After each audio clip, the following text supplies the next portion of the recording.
Welcome to Nerds Amalgamated, a podcast that covers the latest events in science, pop culture, and gaming. I'm the professor, aspiring game developer, sci-fi aficionado, and completely and undeniably a geek trying to take over the world. I'll be breaking down the news from tech to gaming. I am the DJ, a humble nerd, a big weeb, and a watcher from the halls of the multiverse. Just kidding. Anyways, I'll be breaking down all things comics to movies to anime. Join us and stay hydrated as we quench you with witty banter, unintentionally hilarious hot takes, and trivia more fun than a night at the pub, courtesy of Nerds Amalgamated. Welcome to another episode of Nerds Amalgamated. Oh man, how's it going there, Professor? Enjoying the hot weather? Yes, because I've got an air conditioner. Oh, lucky Unlike you, loser. Lucky bastard. No, I cry at the end of the month when I see my electricity. It takes a lot to keep my gaming PC. I know. It's gonna get even worse with the PC parts and all jumping up in prices. Yeah, what did you say the other day? We're now up to 4 times the original price of RAM Yeah. in like 3 months. Yep. My God, it's gonna get even. Apparently, cooling parts are now becoming the next thing that's going to rise up in prices. So I'm like, oh no. Really? Cooling parts? Yeah, like the processing fans and whatnot. Yeah, I would have expected that consumer cooling wouldn't be too affected by data centers. But apparently I'm wrong. That or every manufacturer is seeing what's happening to RAM and being like, I want some of that. Not realizing that when people can't buy computers because the total adds up to $10,000, you're going to have bigger problems because you'll go bankrupt. Oh man. So this week we'll be talking about the story of Hytale. I cannot believe it's not sugar, and when crossovers in comics do not matter. So, Professor, take it away with the story about Hytale. Yes, before our planning meeting, had you ever heard of Hytale? No, I have I've heard the name, but when I've seen the snippets and short videos about it, I thought initially it was Minecraft. Why does it look like Minecraft? Because it's basically made by people who originally worked on Minecraft mods. But they built up their own game engine from scratch because they couldn't do what they wanted to do in Minecraft and have finally released it after 10 long years.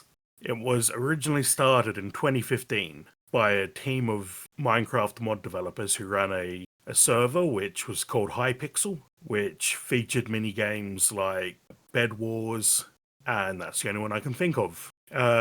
So in 2015, they decided they would create their own game development studio and create a game from scratch. And part of that was because in 2014, Mojang, who make Minecraft, decided to change the EULA to block servers from having microtransactions that affected gameplay, which of course killed the revenue for the Hypixel server, which I've never actually played on a Hypixel server. But the fact that they, according to this Wikipedia article, they lost 85% of their revenue from the microtransaction ban, Wow. makes me wonder, how were they affecting gameplay? Because that basically means you can sell skins, but you can't sell, like, super weapons. And if they're allowing players to have super weapons, that just throws out the balance of the game unless you pay to win. So now I'm curious about how pay to win the Hypixel server was. It would have been rife with a lot of copies. Yeah, a lot of people have tried to make profitable Minecraft servers. A lot of people have failed. Has there been anyone that's close, has been really close, or is it just like initial and then not? I don't know. Didn't work. I don't follow Minecraft servers. I prefer to host my own with my group of friends. So they started with the money from the Hypixel servers, and eventually Riot Games decided to invest several $1 million in Hytale. Of course, Riot has to get involved in this. Of course. So then they kept working until 2020 when Riot bought the entire studio. But the game, which was intended to be released in 2021, was pushed back because of the scope increasing, according to the articles and their blog posts. But I also wonder how much of that is because of COVID, And plus, because we during know that, that COVID threw off the development timeline for a lot of studios. oh yeah, and not to mention, there was also Arcane was also coming out around that time as well. So Yeah, there was a Arcane would have been a different unit to the team working on Hypixel, on oh Hytale, yeah, yeah. so it shouldn't have affected Hytale. Still, by 2025, Riot Games decided to cancel the game and close the studios because the game was just too big and it was never going to be finished. So we had a Duke Nukem Forever situation. How long was the Duke Nukem situation? That was like 10 plus years, wasn't it? If I recall correctly. Yeah, I don't remember a moment. Let's look it up. So Duke Nukem Forever came out in 2011 and it lasted 14 years. Oh shit. So how long was it this version version? We call it development hell. Well, it took 10 years for them to be cancelled by Riot, and then less than a year for them to actually release after. Because it does end in some good news. They were cancelled, but they came back. The original founders bought the IP back from Riot Games and decided to release it in early access just a few days ago. Yeah. Is it on so it's all on the all the popular game stores, or is it just No, it's only on their own store at the moment because, uh as I understand it from what they've said, basically they're worried it won't be well received because it's so early access. hmm. And they don't want to go onto Steam where it's a lot more locked down with what you can do. And they don't want to have a bunch of negative reviews flooding the game because people bought into it thinking it was featured. And they will presumably release on Steam in the future. Has there been any player counts or anything like that ever since the release of Hytale, or the numbers are still hush hush? I haven't seen player counts, but I think so. There's sort of three games in that have survived voxel game genre. Minecraft, obviously, Hytale, which has just released, so we'll have to see if it survives, and Vintage Story, which is like if you take Minecraft and make it a hardcore survival game. And there's been so many attempts to make games inspired by Minecraft in that time, like in the last 15 years since Mm. Minecraft came out. And the Hytale seems to be firmly in the middle in terms of public knowledge and player count. Vintage Story is much more niche because it's a hardcore survival game, Yeah. so a lot of people are going to bounce off that. But it's also not available on Steam for various reasons. Okay. So neither Minecraft, Hytale, or Vintage Story are available on Steam. So for Hytale to Oh, there's one so I'm going to mention as an honorable mention there. oh yep. Luanti, formerly known as Mindtest. It's fully open source, and it's basically we have Minecraft at home. Design your own Minecraft. That's the idea, yes. It's a game engine specifically designed for voxel games, and you can make anything on it, but obviously one of the most popular games made on it is a knockoff of Minecraft. But it's all made by indie developers, so no studios or anything, it's all open source. Yeah. With Hytale being dubbed as the Minecraft successor, and we're seeing like as you were mentioning, like Vintage Story and Luanti and stuff. Do you reckon it is time we these like games like Hytale need to kill Minecraft, or can it succeed alongside it? I think it can succeed alongside it. And what I'm hoping for from Hytale, because Luanti never quite made it, I'm hoping they've promised mod support. So I'm hoping they'll have better mod support than Minecraft has. Don't get me wrong, Minecraft has tons of mods and tons of support for mods, but that's all done by the community. They've been promising us a modding API for basically as long as the game's been around, but they never released it. So every version of Minecraft that comes out, people have to sit down and figure out what's changed and how to make things work again. And that's why when you want to install a game on Minecraft, you use Forge or Fabric or some other mod loader, Yeah. because they abstract away the engine and make it easier to interface. So ideally, Hytale would be able to create their own version of Fabric or Forge or whatever other API you want to use, and abstract away that part of the development is done internally, so it'll be higher quality and have more features, and then people build their mods on top of Hytale. So you reckon there'll be we'll see a lot of creators migrate from Minecraft, or is the ecosystem too entrenched? That's a tough one to answer. If they have a good modding API, and they have promised a visual scripting engine in the past, so basically drag and drop blocks to make code, then yeah, I could see people moving over. If they Yeah. fail to do that, I think people will play the single player, but I don't think it'll get as much modding attention as Minecraft does. I mean, Hytale's built-in modding tools is its biggest strength. Would you agree? They could be. They don't exist yet. Okay. You were saying earlier about the whole development the of the game itself. You reckon this long development cycle did it? You reckon it helped or hurt Hytale in the long run? Well, I think it's done neither. It's sort of a sorry, I've lost that train of thought. They're trying to basically put out a custom Minecraft type game, and the reason it's taken so long is because scope creep and they changed engine of times. So basically when you change engine, you start from scratch. And that's what happened to Duke Nukem Forever. It would take them so long to put it together that by the time they did, everything had moved on, so they'd have to basically start from scratch. So I think that's why it's important to limit scope game development. Otherwise, you end up sucked into trying to keep up with the Joneses. Yeah. And by the time your game comes out, it's either not as good as you would expect for having taken 10 or 15 years to develop, because you threw it away and started a couple times. It feels really outdated. Or alternatively, you basically come up with a... Oh, I'm not doing well today. I've lost that train of thought again. Okay, let's cut it off and say the top two items that I said. That's fair. That's fair. Also, what's going to be interesting since we've seen like these large sandbox games, for example, with they're always they're always I don't know, famous slash infamous with the toxicity and the chaos of it all. Can Hytale, being a part of the large sandbox community, avoid that sort of thing, or you reckon it'll it's unavoidable? What toxicity? Like toxic Like, Minecraft, when I think toxic. of toxic games, I don't think of Minecraft first. Like, League of Legends is notorious. Oh yeah, yeah.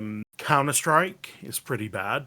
Now that I think about it, I would say a lot of the Left 4 Dead fandom are toxic, because the game's been out so long that if you play, you're expected to know everything. Like, the first time I played Left 4 Dead 2 back in, what year? 2011? 2012? I was a latecomer to the Left 4 Dead party. Ah yeah, yeah. The first time I played it, I hopped into a multiplayer match, ended up becoming the tank within like a minute, and because it was the first time I had no idea what to do, everyone immediately started abusing me and then banned me from the server, Oh shit. But which when is I talk pretty about toxic. yeah, when I talk about like when I'm talking about toxicity, I'm talking about like competitive Minecraft, like PvP kind of thing. Yeah, that's not toxic. Really? I'm looking at some Reddit posts right now, and some people are saying like the online Minecraft community is toxic, and the PvP's toxic, and Okay, well maybe it is more toxic than I'm yeah, expecting, but the thing yeah, is you don't have to play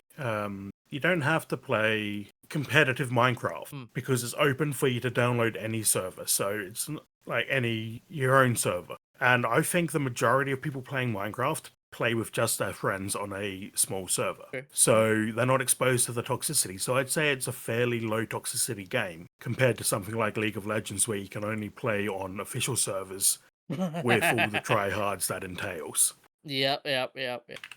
I know we've been doing a lot of comparisons between Hytale and Minecraft. Do you reckon this sort of comparison actually uh benefits Hytale, or has that comparison done more damage? I think a lot of people will probably see see Hytale and bounce off it because they think it's just a Minecraft clone. On the other hand, there's a lot of people out there who are tired of Minecraft and want to try something, especially in recent months where Mojang seemed to be turning a blind eye to bugs. So I think, yeah, it's got a ready-made audience. It's just that that audience are currently occupied with Minecraft. Yeah. But it also has come out at the right time, I think, to sap away a lot of Minecraft players who are dissatisfied with Mojang. Because, in the last few years, Mojang have been increasingly controlling and people are getting more and more unhappy with. Because first it was like, you can't make mods of guns, which Yeah. people still do, but yeah, Mojang were cracking down on that for a while. Then it's, you can't swear in your servers, in your private servers, because there's a report chat button which can get you banned from playing multiplayer even on your own private servers.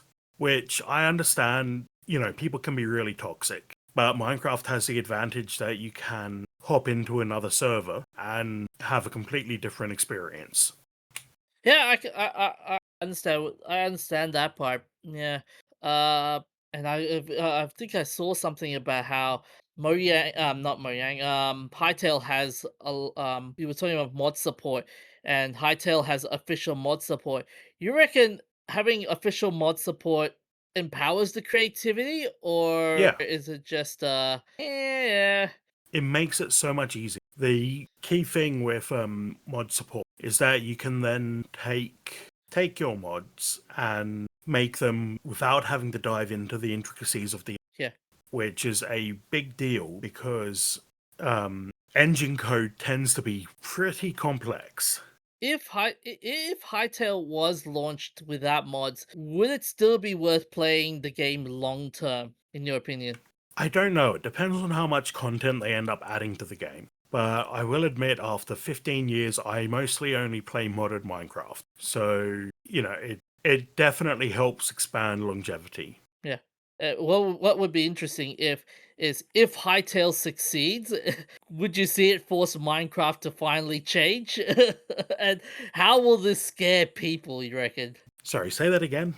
If Hytale succeeds, could you see Alright, how Minecraft? will it affect Mojang? How will it affect how will it affect the people supporting Minecraft, and how will it, you reckon this will force Minecraft to finally change? Well, yeah, having Hytale nipping at their heels should encourage Mojang to fix the bugs and listen to the community and do better. That's why it's important to have competition because when there's a monopoly, they do whatever they want, whether that's good or bad for the consumer. Yeah, yeah. And Minecraft is effectively a monopoly in the voxel games genre. Whatever Mojang does to Minecraft, we have to deal with it. Now, it's not as bad as if it was like, say, World of Warcraft. Whatever Blizzard does to World of Warcraft, players just have to deal with it. But Minecraft is so open and extendable. Anything that they do can be undone. There are people who are still running servers from, let's say, 10 years ago, because that was when their favorite version of Minecraft came. So I don't know that Minecraft will ever completely kill itself if they didn't have competition, because people would just go and play an older version with mod support. But maybe we'll see more frequent updates, better quality updates. One of the big problems that you see is that with Mojang is that, yeah, they have a near monopoly and they can do it. Oh, I already said that. What is my brain doing? It's taking a holiday. It is.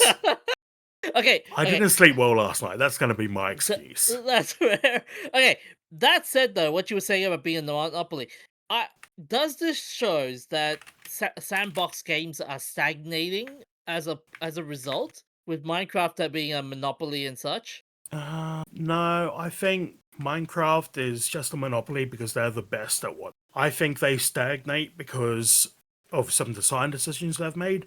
They've partly decided to rest on their laurels as the king of voxel games.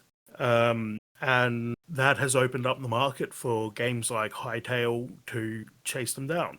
But they also make a big deal about not adding features that, don't fit with their vision of Minecraft. And I think that also leads to a certain kind of stagnation because they have the opportunity to add tons of features and they can be optional or mandatory. You could even add a configuration thing that lets you turn them on and off. So it's Which is not it. just a choice of I don't like fishing, so I'm not going to make a fishing rod. So they end up not adding anything because they can't figure out how to fit it into their vision. Yeah, it feels like Hytale isn't trying to replace Minecraft. It's like, we're not gonna replace your Minecraft. We're not replacing Minecraft. We're just modernizing. It's modernizing Minecraft. Yeah, yeah, it's interesting to see what Minecraft could have been if they started like 8 years later. Because, yeah, Minecraft was first announced in 2009, and it was itself based on a couple of games that came out a few years earlier, like Infiniminer and Worm Online, which Notch worked on. And yeah, so it's got a certain legacy of ideas behind. Yeah. Also, having only two lead developers in that whole time, Notch and Jeb, has meant that everything has to go through them and be part of their vision. And yeah, Hytale started development in 2015. So we're still working on a legacy from 2015 inspired by Minecraft. But it is interesting to see what could have been, or what, knowing the mistakes Minecraft made that are now locked in because classic and people expect those features, what could be a different world, basically. It's like going back and saying, what if somebody else won the election? Except we can actually tell that that's happened. We can actually say, this other with games, we don't have to change history. We're seeing it. We're seeing it in full force. Yeah, So, we should move on to our we next should. topic. Yeah. So on our next topic, we'll be talking about I cannot believe it's not sugar. You know how there's the I cannot believe it's not butter. There's the I cannot believe it's not sugar. So the story goes, scientists at Tufts have found a way to turn common glucose into a rare sugar that tastes almost exactly like table sugar, but with far fewer downsides. Using engineered bacteria as microscopic factories, the team can now produce tagatose. The uninitiated tagatose is a rare natural occurring sugar found in dairy and some fruits, used as a low calorie, low glycemic sweetener with about 92% the sweetness of sugar, but significantly fewer calories, making it popular for energy foods. So it's a new manufacturing method for a naturally occurring product. Yeah. So Tagatose delivers nearly the same sweetness and significantly fewer calories, minimal impact on blood sugar, and even potential benefits for oral and gut health. Since gut health has been advertised on a lot of commercials lately. It is. It's sort of the latest fad in dieting, that Yeah. your diet influences your gut health, which is true. And there's currently a lot of research going on into how your gut health influences the rest of your body, Yeah. including your mind. But a lot of people are jumping on that to sell their supplements, which don't actually benefit you. Yep. So how do they make it? So, trying to find that right now. Damn it. Okay. So they basically used engineered bacteria that can convert the glucose into tagatose with the yields as high as 95%. This represents a major improvement over traditional manufacturing techniques, which typically achieve yields ranging from 40 to 77%. The high efficiency also makes processes significantly more cost effective. That's awesome. Yeah. So yeah, Like, to 95% yield is incredible. And it's gene edited bacteria, which is also incredible. yeah, yeah. So we just got to release these into the wild, and they'll turn all the natural glucose into tagatose, and then no one will ever be fat again. Oh no! That Now, I can. what do you reckon the Coke branding will be for tagatose? Oh Because they no! had those shitty names like Coke Life for one particular artificial sweetener.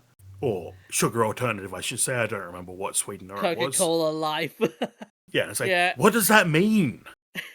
Life isn't a flavor. You can't taste life. Oh, can you imagine all your sugar-free drinks gone? Like the sugar-free options, they're all gone now. Yep. Uh, And it is now, instead of sugar free, you now have Tegatos instead, which means that only everyone gets equally fat. oh, dude. Can you imagine what excuses people will have to when eating regular sugar? If this sugar tastes identical but much healthier. Yeah, will people shame each other for not eating the healthier sugar? Oh, even funnier. Can you imagine going to your bakery and if you want like donuts, like and the donut and the baker asks you, okay, which sugar do you want? Do you want the Tagatose sugar or the natural sugar? And they go like, all right, I want the Tagatose. No, I want the natural. You know, like you go to fish and chip shop and they say like, do you want salt or chicken salt? Yeah. Can you imagine that?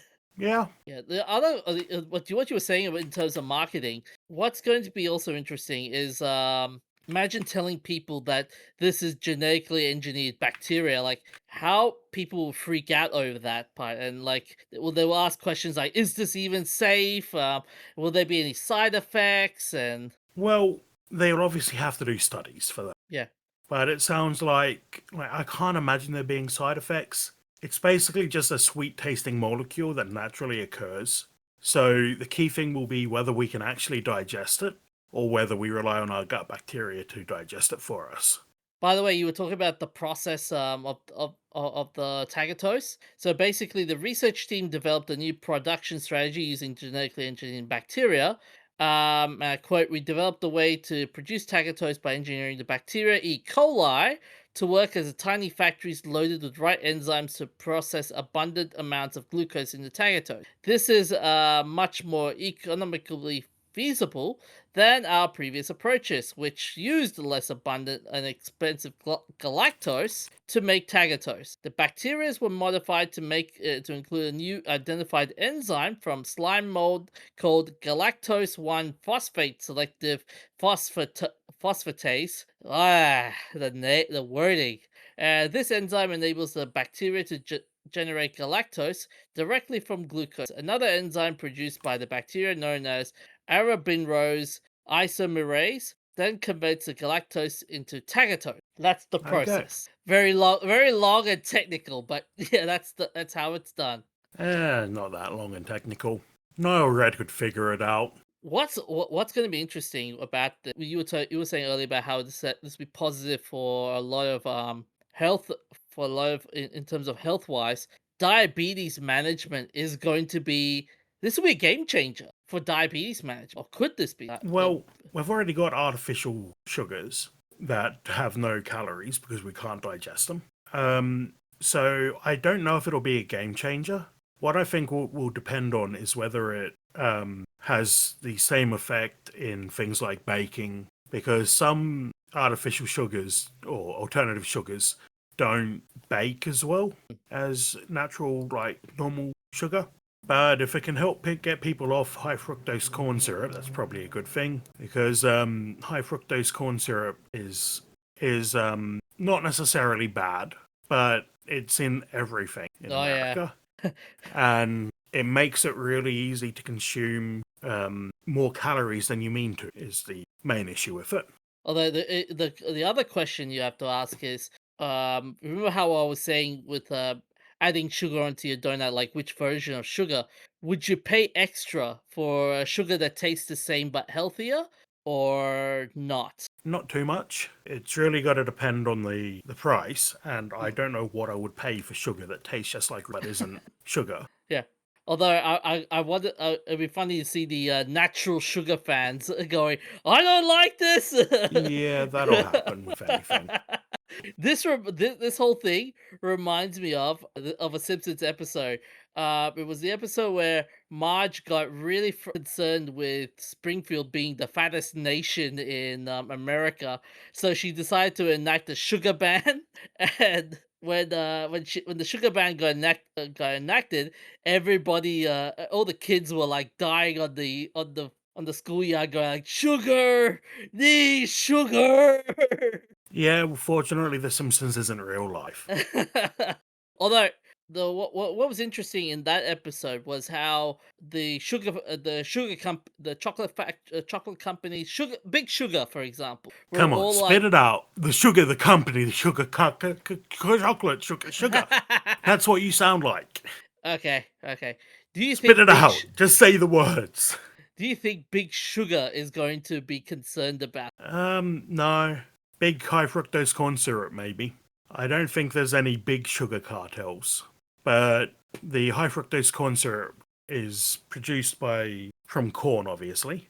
Yeah. And I reckon there's a bit of a cartel there about, like, not necessarily a cartel, but behind it is a lot of farmers who grow corn for the subsidies, because in the US they subsidize corn. And part of that is, like, part of using all that corn is making high fructose corn syrup. Okay, here's a wild thought though. If Tagatose is better in every way that we've been talking about, could we see a ban on regular sugar in the future? No, you couldn't ban it. It's too easy to grow. And It'd be like, it's not like a drug. I can't possibly see them ever banning sugar. yeah, but then again, like the more you think about it, this is just genetically engineered sugar. And we've seen a lot of people freak out about the GMOs. So imagine telling them like, "Oh yeah, this bacteria is making your sugar." Like that's gonna freak out a lot of people. Let them. People freak out about everything. Yeah. I like your way your approach is just like, fuck up. I don't care. I'm making money. I don't care. The other interesting part will be, would you count your sodas, your sweets, if Tagatose was replacing sugar and making these like and sodas as health foods now? I don't know if you could do that because it's only 60% of the calories of sugar. So it's still pretty fattening. Oh, can you imagine your next health bar in the health section of your supermarket? Snickers now, now with healthy protein bars with Tagatose Don't give them ideas. or Mars. Can I go on with this? Cadbury, jeez. Now you're just yelling brand names. Do they I pay know. you for this? No, no. I'm just giving them ideas as you just said. Oh jeez. Well, at least the effects will be as consequential as Marvel Comics crossovers. Yeah, I know it's a very terrible segue. You could bash me over the head with that. But yeah, according to a Marvel Comics executive, he's basically saying it is impossible for every big crossover event to matter and be consequential. So this is coming from Tom Brevoort, who is the X-Men group editor. And he's basically said it's unrealistic to expect every big crossover event in Marvel Comics to have a major lasting impact across the entire line of titles. He explains that fans often fall into two camps: those who want every tie-in to be tightly connected and consequential, and those who just want to enjoy individual books without having to read everything. According to him, balancing these expectations is very difficult, and aiming to make every event meaningfully consequential across all titles simply isn't achievable. His example is the recent Age of Revelation, where some readers wanted deep universe-wide consequences while others just want standalone stories. Neither group is fully satisfied by the other approach. Brevoort says, while some books can connect the central event story, others work better focusing on their own narrative. He believes that creating smaller clusters of interconnected series is more practical than forcing every story to tie into the big event. Ultimately, No he shit, suggests Sherlock. Ultimately, he suggested that trying to make every crossover matter in a sweeping universe changing way is not only impractical, but also unrealistic given how much time, money, and reading commitment that would demand from fans. No shit, Sherlock. So I would pose this question for you. I know you're not you're not a comic book man yourself, but I also see this in Doctor Who as well at times. Like how Really, some Doctor Who's just one thing. It doesn't have crossovers that often. Yeah, but sometimes when they have like the big crossover events, there'll be some you would think they'll be like consequential, but then it's not that consequential. Like Peter Capaldi's run as the Doctor, for example. Like there was a when he finally lets go of when he finally lets go of Clara. Like you would think, like, oh yes, the Doctor, Clara is now immortal and is hanging out with Me. me, yeah, hangs out. Yeah, I know the names sound terrible. Like you would think, like, To oh, be there's a. fair, she calls herself Me because she's so old that she's literally forgotten her own name. Yeah, that's true. Yeah, that's right. That's right. I remember that now. Like, cool. There are two doctors. There should be something. It should be something universe changing, but it's not. Like, what Look, happened? Clara's not a doctor. She's not a Time Lord. Eh, come on, they have a TARDIS. She's technically immortal, Hmm. but only until the Time Lords actually catch up to her. Yeah. Because the whole reason she's immortal is because the Time Lords basically suspended her timeline so they could. Okay, this is going to get really into the weeds.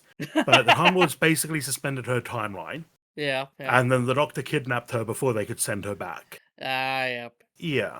But the okay, another example it would be the fall of the when they had the three doctors. Did that had any Which like time? the Matt Smith time? Are you talking about the 50th anniversary, the Day of the Doctor? Yeah, that one. Well, Doctor Who has a convenient excuse for this. It's that when Time Lords meet themselves, only the oldest, it's tricky to say because the oldest Time Lord could refer to either the Time Lord who's been around the longest or the Time Lord who happens to have aged the most. But when Time Lords meet themselves, only the Time Lord who is further along in their timeline remembers the interaction. So the one when Peter Capaldi meets with the first Doctor. Only Peter Capaldi will remember that event. Oh, okay. So it's sort of consequential, but not not like universe breaking Yeah, consequential. and if you take the Day of the Doctor as an example, Yeah. it was consequential within that story because the fact that they had the Doctor from multiple points in his timeline meant that they could run the code on the sonic screwdriver to unlock the door and stuff over centuries and have it ready to go instantly. Yeah. And in the 50th, it was also consequential to the ongoing plot because they had the Zygon conundrum, where Oh the yeah. Zygons were fleeing their own destroyed planet and invading Earth. And the Doctor was basically like, don't worry, we'll deal with that later. Let them hang out on Earth for a bit. Hmm. And then a couple of years later, they had the Zygon invasion, which was the Doctor dealing with the consequences of letting the Zygons inhabit Earth. And then there was also the Gallifrey event as well. How Yeah, instead of bringing Gallifrey back was pretty consequential yeah. until they decided it wasn't and killed them all off again. Yeah. Yeah, thanks a lot, master. But in a way, the Doctor left Gallifrey because he couldn't deal with the Time Lords being so stuffy and boring and not interfering and all that. And in a way, the Doctor going back to Gallifrey doesn't make a lot of sense in their character, so it doesn't matter that Gallifrey's gone. We had we had 10 years of the Doctor dealing with their trauma of Gallifrey being destroyed and being the last Time Lord. And now they've dealt with that, it's on to the next story. So I don't think you picked a very good example of things that aren't Consequential. consequential, because Doctor Who does tend to be consequential when it does crossovers. Yeah. And yeah, even if you go to crossovers with other shows, like Star Trek. No, even within the Doctor Who universe, Oh right. there were a Torchwood. couple of crossovers with Torchwood. So the Doctor loses a hand in the Christmas invasion, Yeah, I remember that which one. is Yeah. picked up by Jack Harkness, who keeps it on a shelf in Torchwood HQ for the next 2 years or so. And then it comes up again when the Doctor is dealing with the Daleks, Journey's End, the Stolen Earth and Journey's End. And it probably doesn't cross over with Torchwood that much, because Torchwood is a very adult show. I mean, their second episode is, what if we had an alien who sucks out your soul by having sex with you? Wow, okay, that's that Yeah, escalated it was quickly. like we have a Doctor Who spin-off that's allowed to be more mature and adult. Second episode, sex aliens. As much like it's I only ribbed Torchwood in a loving it but they couldn't really go over to Torchwood often because kids watch Doctor Who and they could bring Torchwood in Doctor Who as this team who protect Earth when the Doctor's not around. But yeah, the goal is to not traumatize the children while exploring concepts that adults are more interested in, like death and it's time for me to rewatch Torchwood. I don't remember many of the stories.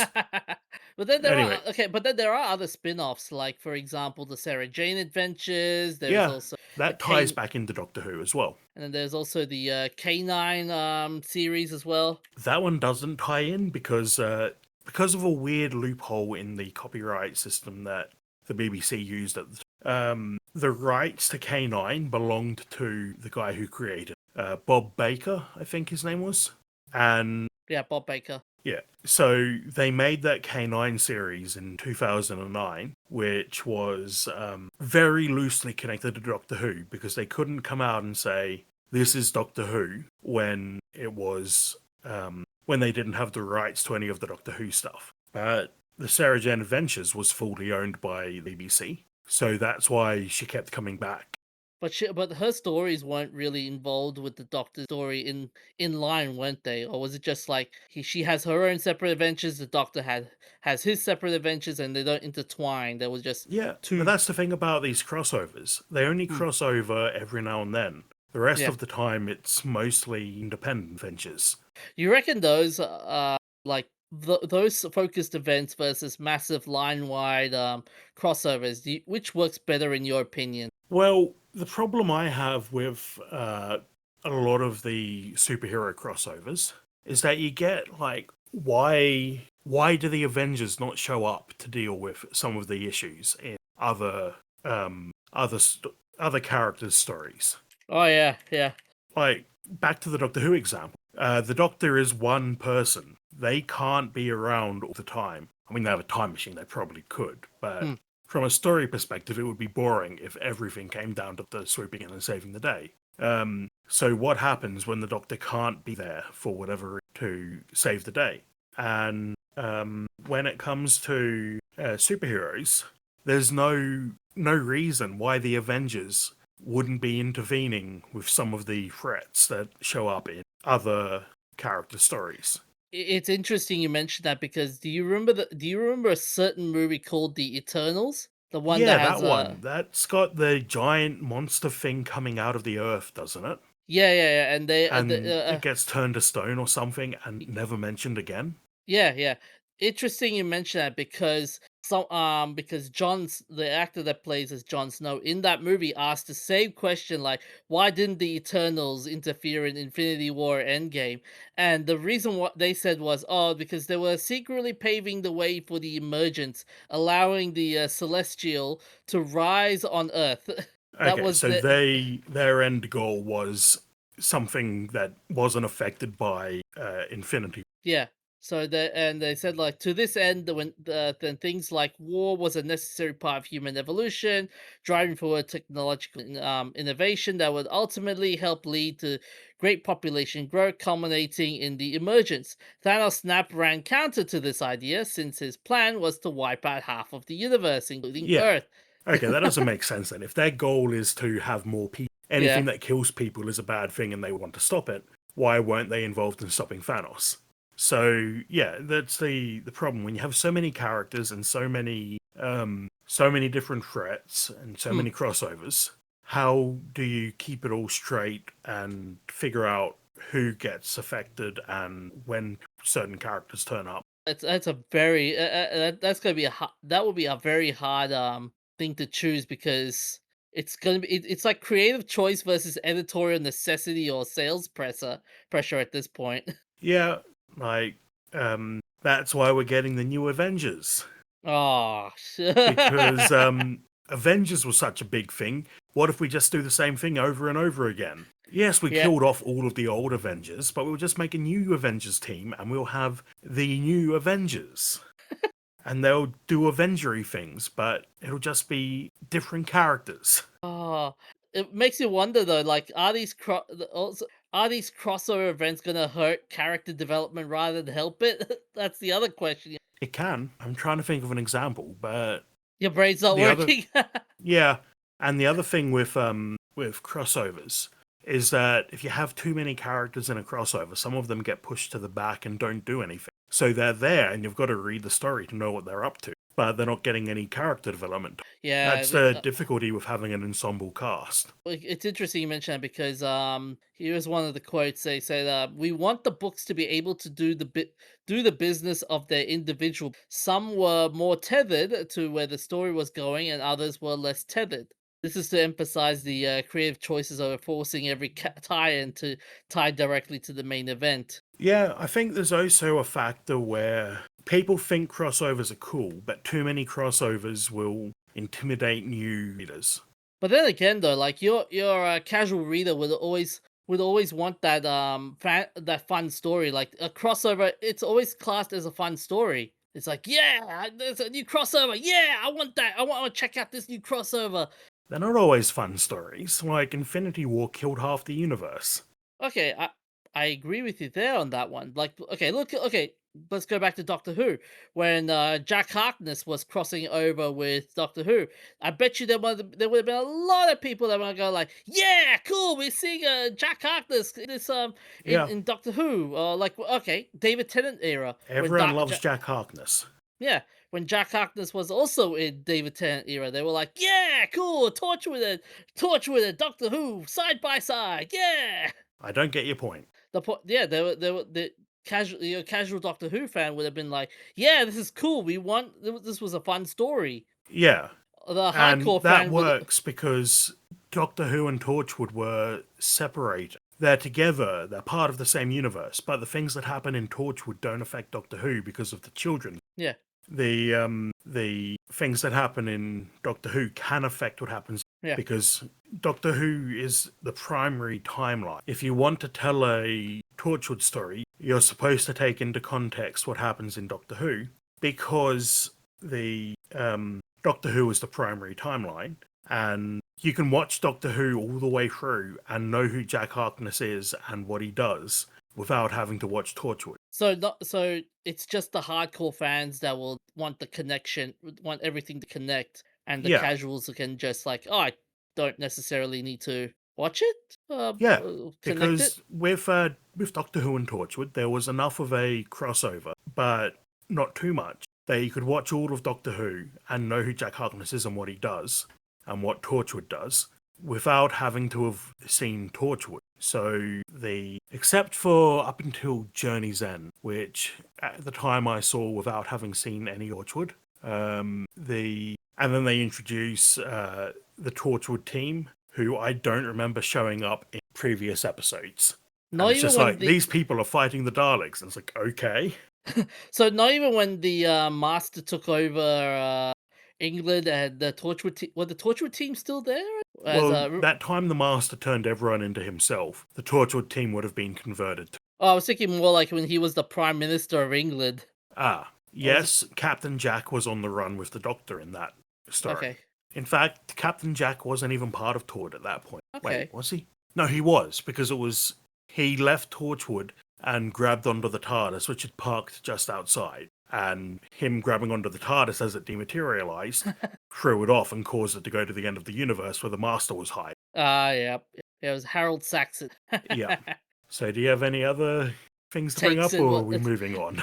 I don't. I was gonna say at the end. So at the end of the day, like the only real consequence is your wallet and not the story at the end of it, because that's all Well, I'm it gonna say. depends. Yeah. Because, like, I'm not a huge fan of superhero movies, Hmm. but I do watch some of the Spider Man movies. Well, if I had no idea what had happened in Infinity War, No Way Home wouldn't make any sense to me. Yep. Fair enough. Yeah. Yeah. I think that's the. And plus, you're gonna have to watch all the other movies just to get. Gonna have to buy the movies just to get the Yeah. full story. So it's your wallet. Your wallet's gonna be fucked. And I remember before Infinity War came, reading an article about someone doing marathons leading up to Infinity War. Oh And Jesus! it was like, yeah, 24 hours of movies. People were debating which movie was the best one to have a nap in. Did they came up with an answer? I think it was Captain America. Okay. I. But yeah, nobody got time for that.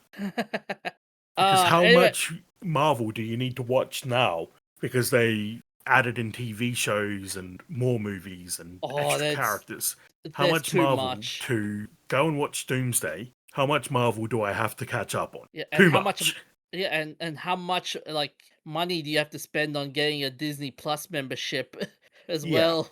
Fucking hell, it'd be too. Yeah, it'd be. You're right. It's too much. Like it's content driven now, so it's yeah. It's. Anyways, we'll be back after a short break, and we're back with our shout outs and wacky movie. We'd like to let you guys know we are sponsored by Res. Good old Res, the energy formula for the long game.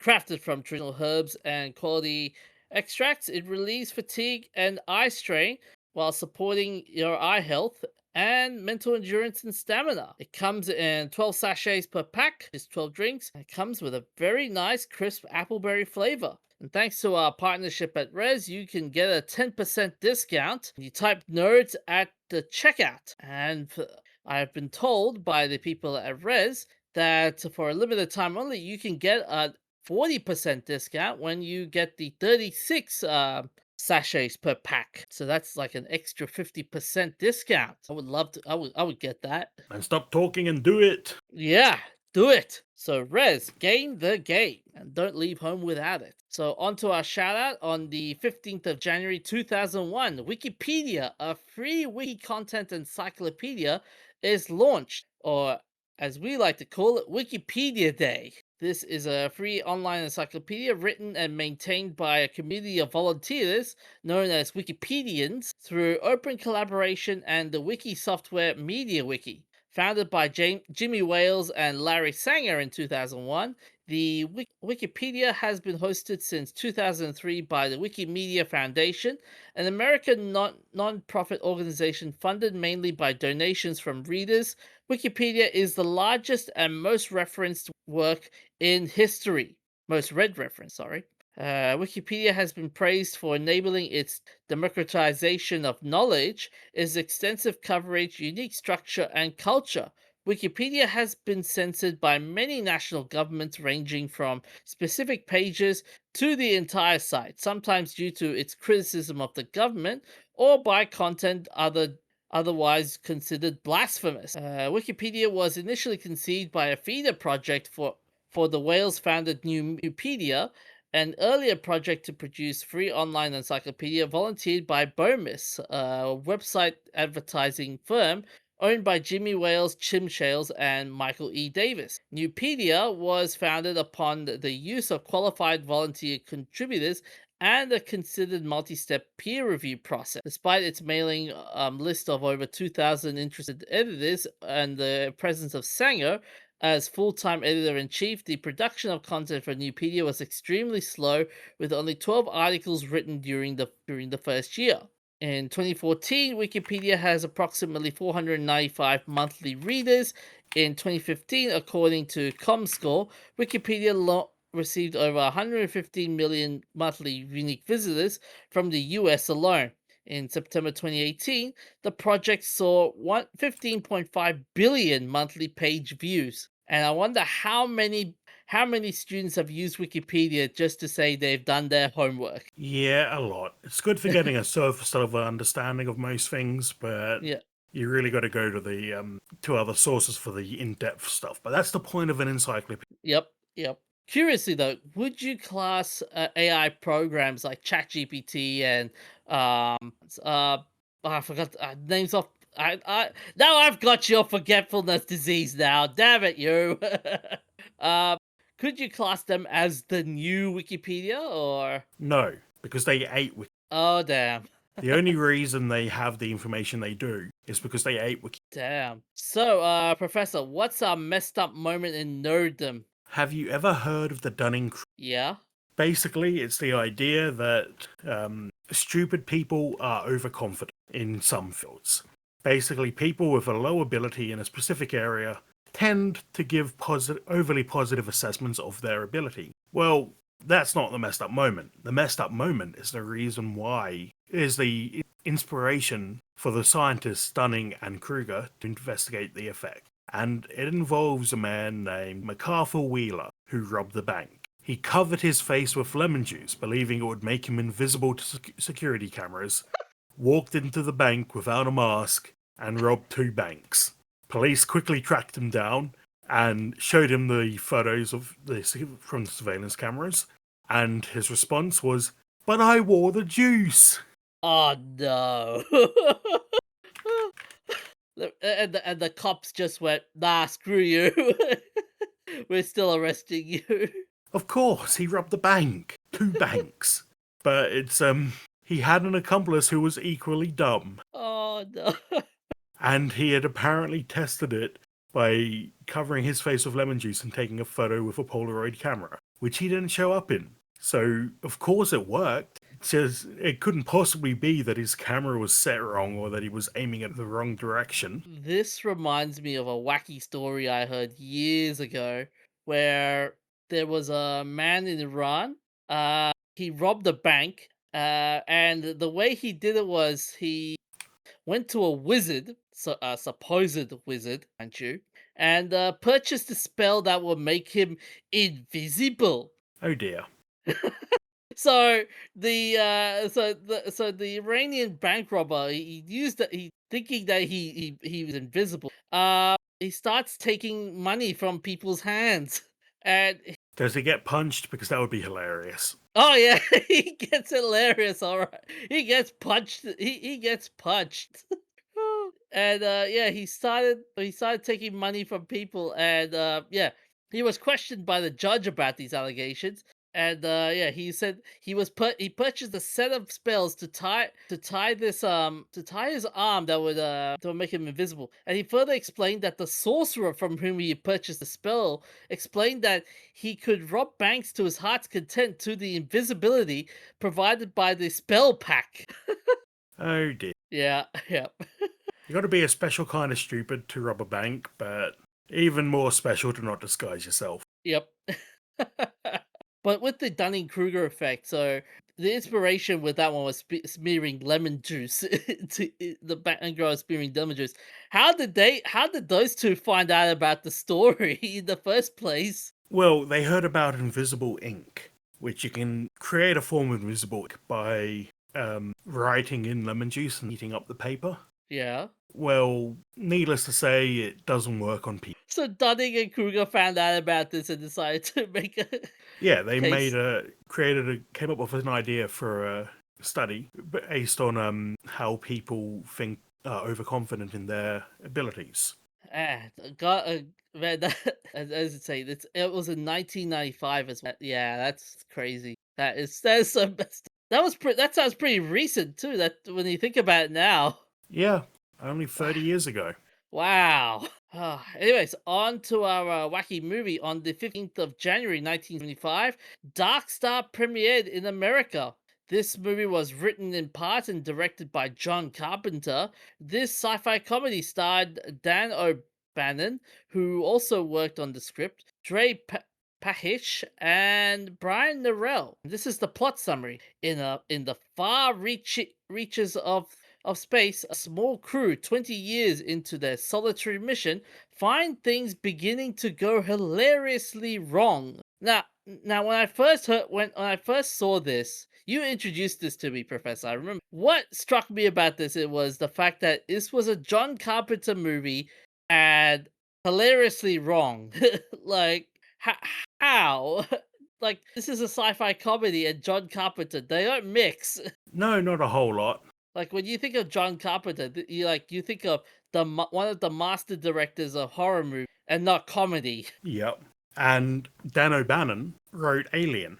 Oh So damn! another example of not really mixing. Yeah.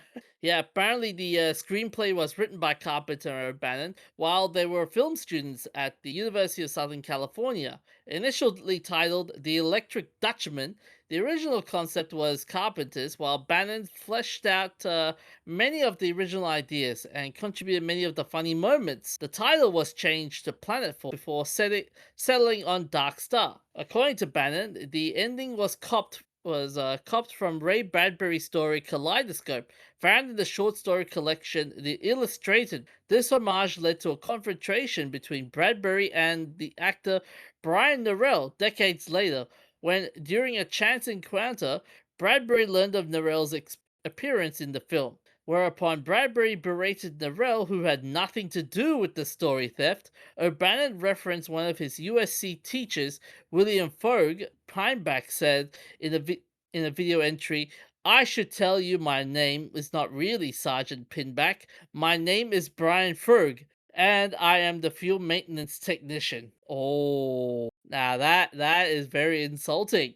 Yeah, which I've just made a connection. In the movie Sunshine, Yeah. the one of the characters is named Pinback. I wonder if it's a takeoff of the name from Dark Star. Oh damn. It's an entertaining movie, though. Yeah, apparently this the funny thing about this movie is that this film's budget was $6,000 and it was a 45-minute 16 millimeter film. That is insane. Not as insane as having a pet alien who was a beach ball.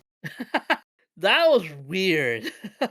Yeah, apparently, and also this movie was infamous for a lot of edits to me. So, for example, one of the edits that the producer distributor Jack H. Harris wanted to secure the a more marketable G rating, they toned down the rough language and blurred a wall of nude centerfolds. O'Bannon later lamented that as a result of the alterations for commercial distributions, and I quote, "We had what would have been the world's most impressive student film, and it became the world's least impressive professional film." But yeah, this movie had a lot of legacies. For example, Doug Naylor had said in interviews that Dark Star was the inspiration in Dave Holland's Space Cadet, the radio sketches that evolved into the science fiction sitcom Red Dwarf.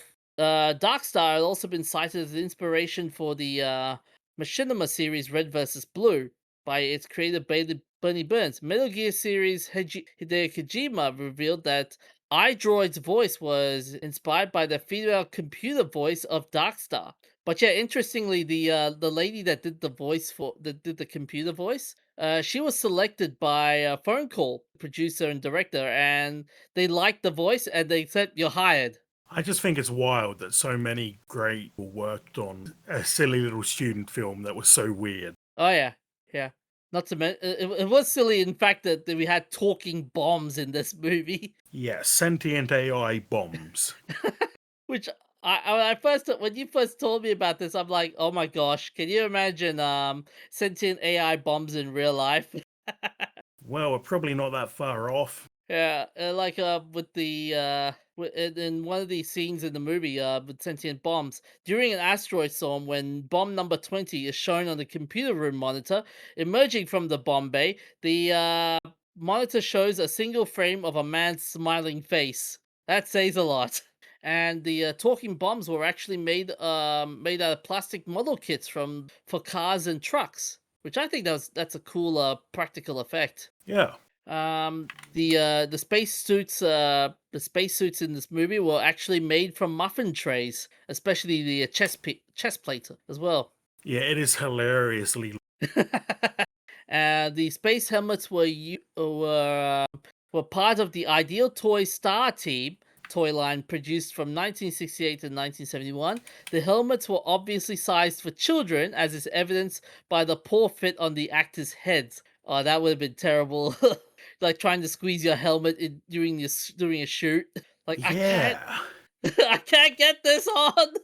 And Pakish, who played as Talby, had a heavy accent. Eventually, all of his dialogue were redubbed, supposedly by John Carpenter himself. Oh, that's terrible, man. That's terrible. Oh, and here is a aliens reference for you, Professor. The knife trick produced by Boiler is paid homage years later in Aliens by Bishop. Yep. Dark Star was also correct. Yeah, you're right. It was in the yeah. There's a brief mention here as well. It was written by Dave O'Bannon, played by Sergeant Pinback, who also wrote the story and screenplay for that said movie.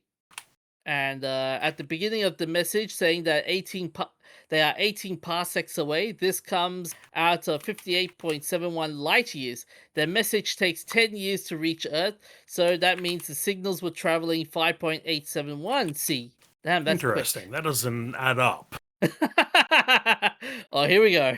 Well, we obviously can't send a signal faster than the speed of light. Yeah, that's true. Yeah, that's true. Yeah. So they have faster than light travel though. So Oh, yeah, that's right. Yeah, faster than light travel is not feasible. yeah, but if you have faster than light travel, you've presumably found a way to send signals faster than. It just depends how you send them. So, anyways, that's all we have for this week. You can find us on all our audio platforms and our social media. We also do Twitch streams as well. So stay happy, stay nerdy. See you guys. Look after yourselves, stay hydrated, and we will see you next time.